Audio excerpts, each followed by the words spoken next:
So, is there profit to be made purchasing landlocked properties? In this video, I'm going to walk you through that. But just know, before we get into the content piece, directly below in the description area is several resources you can use to expand upon your passive income, plus opportunities to schedule coaching calls with me if you need help getting through your first or next land investment deal. But let's get into the content piece here. So this video was inspired by someone named James who had reached out to me doing direct mail marketing and wondering how he can go about eliminating landlocked properties. So for me, I honestly couldn't even answer that question because I target an area.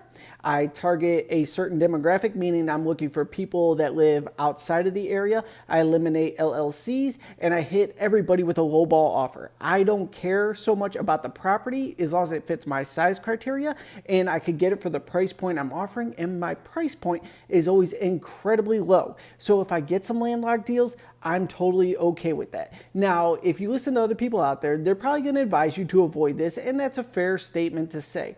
Buying landlocked properties could come with challenges, but my take on it is if you're getting the property cheap enough, then you could always find a buyer for the property. And you may be thinking, yeah, but who would possibly want landlocked properties? So there's a lot of people that buy land on speculation or just the fact that they want a place to park their money.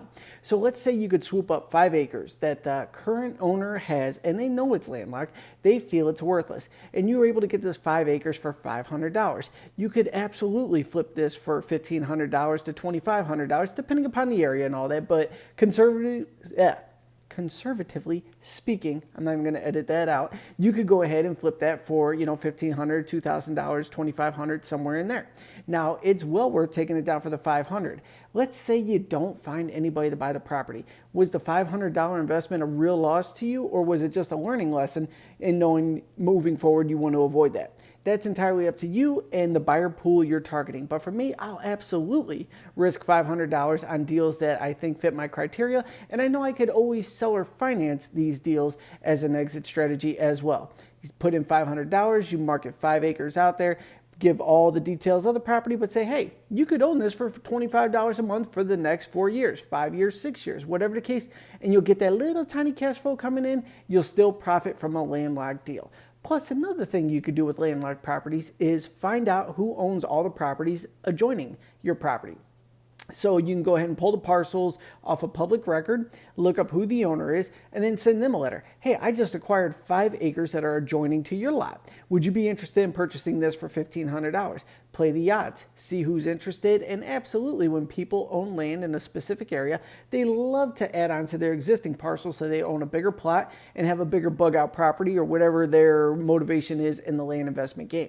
So I know I'm dragging this out a little bit, but really don't be afraid of investing in landlocked properties as long as you know what your exit possibilities are and if you could get the property cheap enough that it doesn't matter if you got to sit it on the shelf for a while till you find the right buyer. For me, my offers are always incredibly low and I'm, feel safe and secure with that. When I'm making these low ball offers, I know there could be some challenges, but I'm paying next to nothing for the property, so my risk is really, really low. Plus, where else are you going to put $500? You put it in your bank account, it just sits there, whatever, you're not doing anything with it. You can put it in the stock market, get a little dividend on that, maybe $5 a month if you put it into a REIT, but still not as exciting as what you could get long-term parking it in some raw land that you're purchasing well below value there.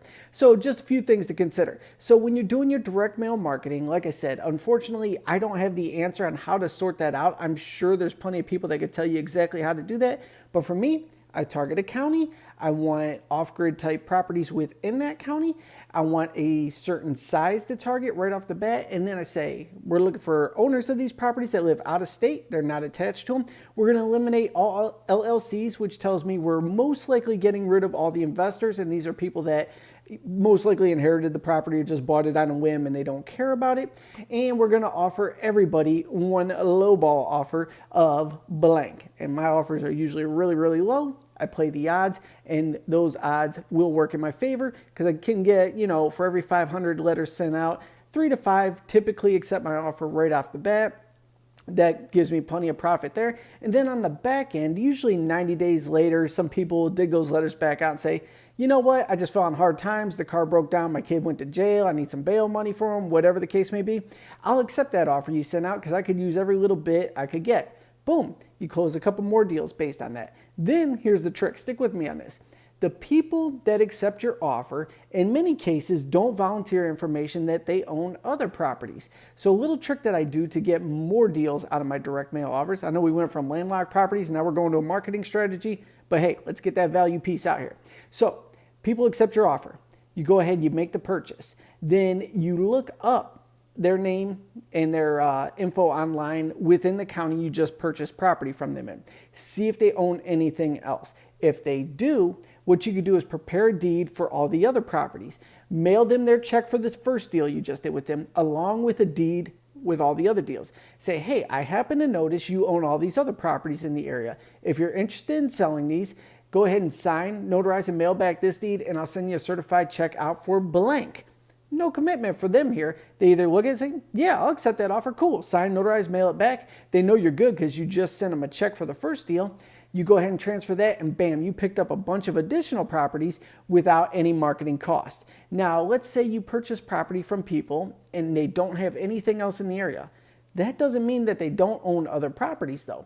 So what I will do is say, I'll send the check out to them with a letter attached to the check saying, hey, thank you so much for your business or doing business with us. We really appreciate it. If you own any other properties, please send me a list of what you have available if you're interested in selling them. So I may have purchased something off of them in New Mexico, but they may own a bunch of stuff in Texas that we never even talked about. I never made them an offer, so they never thought about bringing it up.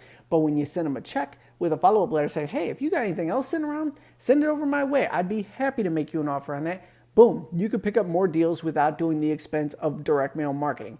So a lot of people view direct mail as one and done. I hope it converts. I hope I get something.